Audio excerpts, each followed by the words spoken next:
அல்ஹம்துலில்லாஹ் அஸ்ஸலாத்து வஸ்ஸலாமு அலா ரசூலில்லாஹ். எல்லா புகழும் எல்லாம் வல்ல அல்லாஹ்வுக்கு சுப்ஹானஹு வ தஆலாவுக்கே. முஹர்ரம் மாசத்தினுடைய இந்த காலகட்டத்திலே நாங்கள் இருந்து கொண்டிருக்கின்றோம். இந்த முஹர்ரம் மாசத்தை பொறுத்த வரைக்கும், இந்த முஹர்ரம் மாசம் வந்துவிட்டால் நம்முடைய சமுதாயத்தில் பல விடயங்களை நாம் திரும்ப திரும்ப கேட்கவும் பார்க்கவும் நமக்கு இருக்கிறது. அதில் ஒன்றுதான் புது வருட வாழ்த்து சொல்றது. மஹர்ரம் புது வருடம், அரபிய இஸ்லாமிய புது வருடம் அப்படிங்கிற ஒரு விஷயம் நம்முடைய இணையதளங்களில் நம்ம பாவிக்கக்கூடிய வாட்ஸ்அப்பு ஃபேஸ்புக்கில் எல்லாம் இந்த வாழ்த்துக்களை சொல்லிடுவாங்க. சிலர் அவங்களுடைய கடைகள்ல எல்லாம் எழுதி போட்டுருவாங்க, புத்தாண்டு வாழ்த்துக்கள், இஸ்லாமிய புத்தாண்டு அப்படின்னு எழுதி போட்டுருவாங்க. இதை முன்னிட்டு சில போட்டி நிகழ்ச்சிகள், பரிசளிப்பு விழாக்கள், கேள்வி பதில் நிகழ்ச்சிகள், இஸ்லாமிய புது வருட விசேட நிகழ்ச்சி அப்படின்றெல்லாம் ஒரு சில மத ஸ்தாபனங்களும் சில அமைப்புகளும் அதை செஞ்சுக்கிட்டு இருக்குது. அப்போ அதை முதல்ல நாங்கள் பார்த்துட்டு இன்னும் இந்த மஹர்ரத்தோடு சம்பந்தப்பட்ட சில விஷயங்கள் நாங்கள் பார்ப்போம். அதை பொறுத்த வரைக்கும் முதலாவதாக இந்த புத்தாண்டு வாழ்த்துக்கள் சொல்றது, இஸ்லாமிய புது வருட வாழ்த்துக்கள் சொல்றது மார்க்கத்தில் உண்டா அப்படின்னு கேட்டால் அப்படி ஒன்று கிடையாது. அதாவது நபிகள் நாயகம் ஸல்லல்லாஹு அலைஹி வஸல்லம் அவர்கள் இந்த புது வருடத்தை கொண்டாட நமக்கு காட்டித்தரவும் இல்லை, சஹாபாக்கள் அதை செய்யவும் இல்லை. இன்னும் சொல்ல போனா இந்த முஹர்ரம் மாசம்தான் வருஷத்தின் முதலாவது மாசம் அப்படிங்கிற ஒரு விஷயத்த பிறகு காலத்தை கணிப்பிடுறதுக்காக வேண்டி உமர் ரலியல்லாஹு தன்னுடைய காலத்தில் அப்படி ஏற்பாடு ஒன்று நடந்துச்சு. எப்படி ஹிஜ்ரி கணக்கு உமர் ரலியல்லாஹு ஆரம்பிச்சாங்க, வருஷத்தை எப்படி நம்ம கவுண்ட் பண்றது அப்படின்னா ஹிஜ்ரத்து போய் இத்தனாவது வருஷம் இது அப்படின்ட்டு ஹிஜ்ரத்துலேருந்து தொடங்கணும் மசூரா பண்ணி முடிவு எடுக்கிறாங்க. வழங்கிட்டா நபித்துவம் கிடைச்சதை எடுப்போமா, இல்லை அது சரியில்லை, ஹிஜ்ரத்துலேருந்து எடுப்போம் அப்படின்னு எடுக்கிறாங்க. அதுக்கு பிறகு அந்த சரி அதுக்குள்ள மாசத்தை நம்ம எப்படி தொடங்குற முடிக்கிறது, எந்த மாசத்துலேருந்து ஆரம்பிக்கிறது அப்படின்னா இந்த முஹர்ரத்திலிருந்து ஆரம்பிப்போம் அப்படிங்கிறாங்க.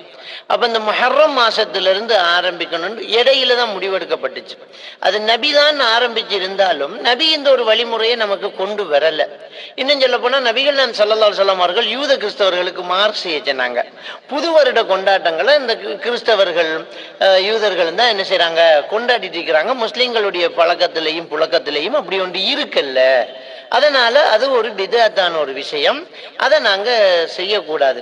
அப்ப பிதஅத்தான ஒரு விஷயம் இந்த முஹர்ரத்தினுடைய மாதம் தொடங்கினோன்னா புது வருட வாழ்த்துக்கள் சொல்றது அப்படின்னு சொன்னா அதை எழுதி வைக்கிறதும் தப்பு தானே அப்படிங்கிறத நாங்க என்ன செய்யணும், தெளிவாக புரிஞ்சிடணும். அதுக்கு அடுத்ததாக நாங்க பார்த்துட்டோம் என்றால் இந்த முஹர்ரம் மாசத்துல நாங்க செய்ய வேண்டிய இன்னொரு முக்கியமான ஒரு விஷயம் ஆஷுரா தாசுஆ நோன்பு. ஆஷுரா தாசுஆ அப்படின்னு சொன்னா என்ன, 10வது நாள் 9வது நாள் நோன்பு. அதாவது ஓர்டர் படி சொல்லண்டா தாசுஆ ஆஷுரான்னு தான் சொல்லணும். அது பழக்கத்துல ஆஷுரா தாசுஆன்னு நமக்கு சொல்லி பழகி போச்சு. 10வது நாளும் 9வது நாளும் நோன்பும் அங்கிருந்து இறங்குறாங்க. அது எல்லாருமே அந்த வார்த்தையை யூஸ் பண்ணி பழகினதுனால அதை நானும் அப்படியே சொல்றேன். ஆஷுரா தாசுஆ நோன்பு. இந்த நோன்பை பொறுத்த வரைக்கும் நபிகள் நாயகம் ஸல்லல்லாஹு அலைஹி வஸல்லம் அவர்கள் மதீனாவுக்கு ஹிஜ்ரத் வந்த அந்த காலகட்டத்தில் இந்த முஹர்ரம் மாசத்தினுடைய இந்த ஆஷுரா நோன்பை யூதர்கள் பிடிச்சுக்கிறாங்க.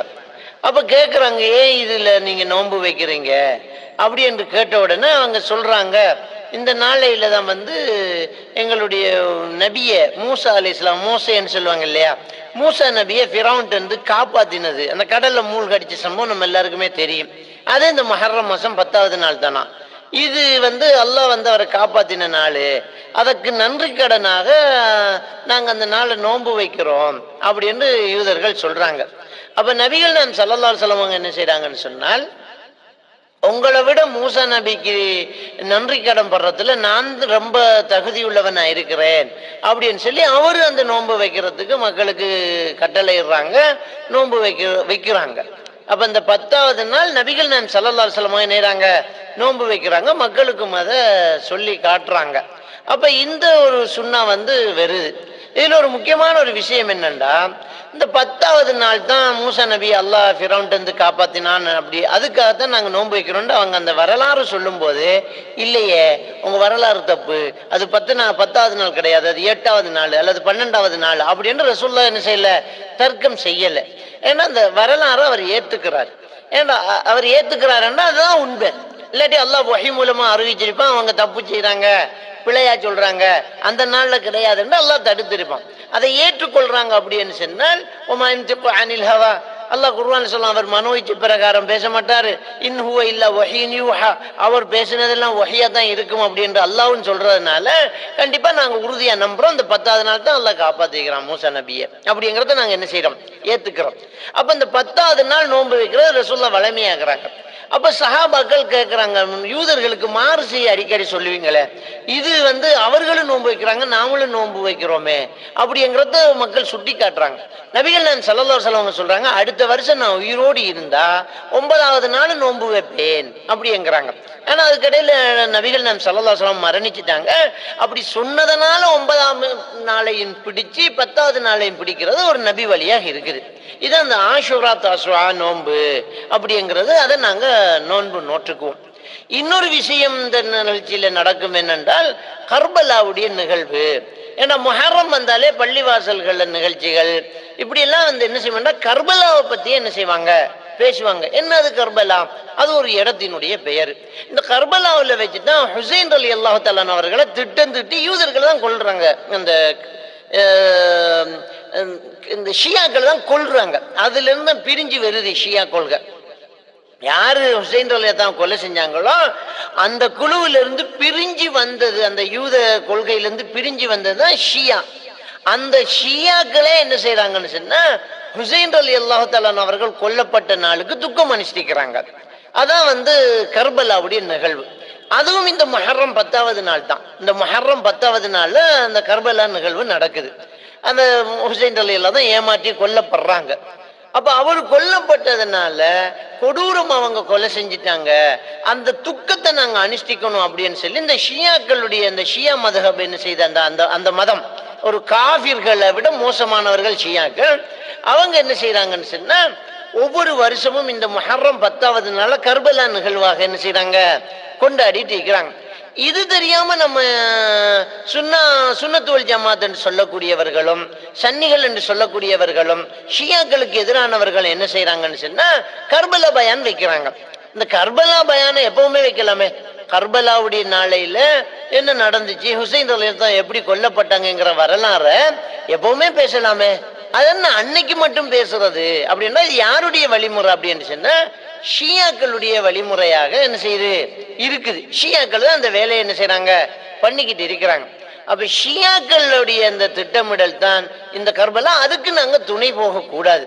ஏற்கனவே ஷியாக்களுடைய இந்த பங்களிப்புகளுக்கு துணை போய் இலங்கையில நிறைய ஷியா கொள்கைகள் என்ன செய்யுது, பரவிக்கிட்டு இருக்குது. இது யாருமே மறுக்க முடியாத ஒரு உண்மை. இந்த தூது என்ற ஒரு புத்தகம் வந்துச்சு இல்லையா, உங்களுக்கு எல்லாம் நல்லா நினைவிருக்கும். அழகான புலிசான அட்டையில இலங்கையில தூது என்ற புத்தகம் இஷ்யூ ஆகுது. இந்த தூது என்ற புத்தகத்தின் மூலமாக முழுக்க ஈரானிய கலாச்சாரம் தான் என்ன செய்யப்படுது, திணிக்கப்பட்டிருக்குது. ஈரானுடைய நாட்டில் அரசாங்கம் நடத்துறதுக்கான அரசியல் யாப்புப்படி அரசியலுக்குள்ள யாரு வரலாம்னா ராஃபிலா மதுஹபுக்காரங்களை தான் வரலாம். இந்த ராஃபிலா என்கிறது ஷியாக்கள் தான்.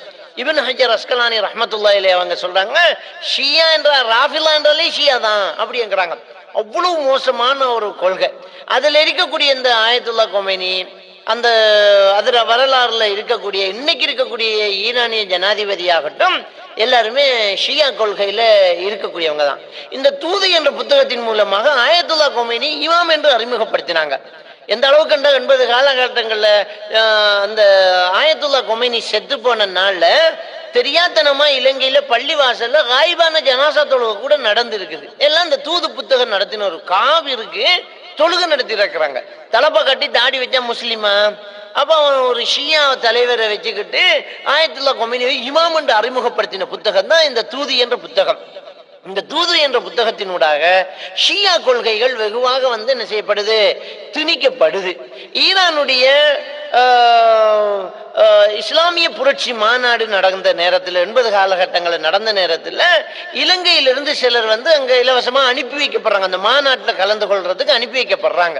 அதில் வந்து ஜமாத் இஸ்லாமியை சேர்ந்த சில சகோதரர்கள் போய் அதில் நிறைய பேர் திருந்தி வந்தாலும் போனதில் ஒரு சிலர் வந்து மாறி வந்துட்டாங்க, ஷியாவாகவே மாறி வந்துட்டாங்க. அதில் மாறி வந்தவர்கள் உருவாக்கின ஷியா மதரசாக்கள் இன்னைக்கு நடந்துகிட்டு இருக்குது ஓட்டமாவாடியில். அந்த ஷியா கொள்கைகளை வந்து வித்துட்டது அவங்க தான். அப்ப இப்படியாக இந்த ஷியாக்களுடைய கொள்கைகள் நிறைய நம்முடைய நாட்டிலையும் வெளிநாடுகளையும் பரவிக்கிட்டு இருக்குது. குர்ஆன்ல சில மாற்றங்களை செஞ்சு இஷ்யூ பண்ண வர்றாங்க. சவுதியில ஒரு கண்டெய்னர் குர்ஆன் மாட்டப்படுது. அதாவது குர்ஆன்ல சில பிழைகளான வசனங்களை திணித்து மாற்றி அமைச்சு கொண்டு வரப்பட்டது மாட்டுப்படுது. இவங்க என்ன முயற்சி பண்ணாலும் அல்லாஹ் அதை மாட்டிக்க வைக்கிறான்.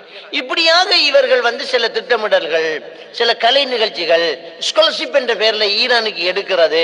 நிறைய இலங்கையில் உள்ள திறமையான மாணவர்களை வந்து ஈரானுக்கு என்ன செய்யறாங்கன்னா ஸ்காலர்ஷிப் என்ற பெயர்ல எடுக்கிறாங்க, எடுத்து கொள்கையை திணிக்கிறாங்க. நிறைய பிள்ளைகள் ஷியாக்களாக என்ன செய்து மாறிக்கிட்டு இருக்குது. அப்ப இப்படியான ஒரு திட்டமிடல் நடந்துகிட்டு இருக்குது. இது தெரியாம அதுல கைய போற மாதிரி தான் இந்த கர்பலா நிகழ்ச்சி தெரியாம பள்ளிவாசல்களை மௌலைமார்கள் என்னறாங்க பேசிக்கிட்டு இருக்கிறாங்க. இந்த கர்பலாவில் ஹுசைனால் கொல்லப்பட்டது உண்மைதானே, பேசினா என்ன இப்போ அப்படின்னு கேட்கிறாங்க. அவன் வாசிக்கு நம்ம பக்கபலம் கொடுக்க கூடாது. அவன் வாசிக்கு நம்ம பக்கபலம் கொடுக்கறதா? நான் கேட்கிறேன், ஹுசைன் ரலியல்லாஹு தஆலா அவர்கள் மட்டுமா மார்க்கத்தில் கொல்லப்பட்டாங்க? நம்முடைய இஸ்லாமிய வரலாறுல கொல்லப்பட்டாங்க. எவ்வளவு நபிமார்கள், எவ்வளவு ரசூல்மார்கள், எவ்வளவு சஹாபாக்கள் கொல்லப்பட்டாங்க. ஹாலிது ரலியல்லாஹு தஆலா அவர்களுடைய அந்த யுத்தம் நடந்து கொண்டிருக்கிறது. அவர் எதிரியா இருந்து இஸ்லாத்துக்கு வாரத்துக்கு முன்னான தலைமை தாங்கி நடந்துகிட்டு இருக்கிற நேரத்தில் அந்த யுத்தத்தில் வந்து ஹம்ஸா ரலியல்லாஹு தஆலா அவர்கள் கொடூரமாக கொல்லப்படலையா? இது மாதிரி நிறைய சஹாபாக்கள் கொல்லப்பட்ட வரலாறுகளை நாங்க பார்க்கலாம். இப்படியெல்லாம் சஹாபாக்கள் நிறைய பேர் கொல்லப்பட்டாங்க, சின்ன பின்னமாக்கப்பட்டாங்க, ரெண்டாக கிழிக்கப்பட்டாங்களே. யாசிர் ரலியல்லாஹு தஆலா அடிவகத்தில் அம்பால மர்ம உறுப்புல குத்தப்பட்டு சுமையா ரலியல்லாஹு தஆலா அவர்கள் கொல்லப்பட்டாங்களே. முஸ்அப் இப்னு உமைர் ரலியல்லாஹு தஆலா அவர்கள் கொல்லப்பட்டாங்களே. நிறைய சஹாபாக்கள் இப்படி எல்லாம் கொல்லப்பட்டிருக்கிறாங்களே. இதுக்கு வருஷம் துக்க தினம் அனுஷ்டிக்கிறோமா? அனுஷ்டிக்க கூடாதுன்னு தான் ரசூலுல்லாஹி ஸல்லல்லாஹு அலைஹி வஸல்லம் சொல்றாங்க. எந்த ஒருவருடைய மரணத்துக்கு 3 நாளைக்கு மேல துக்கம் அனுஷ்டிக்கிறது அனுமதியாகவே. ஒரு கணவனுக்காக மனைவி 4 மாசம் 10 நாள் துக்கம் அனுஷ்டிக்கிறத தவிர என்று சொல்றாங்களே.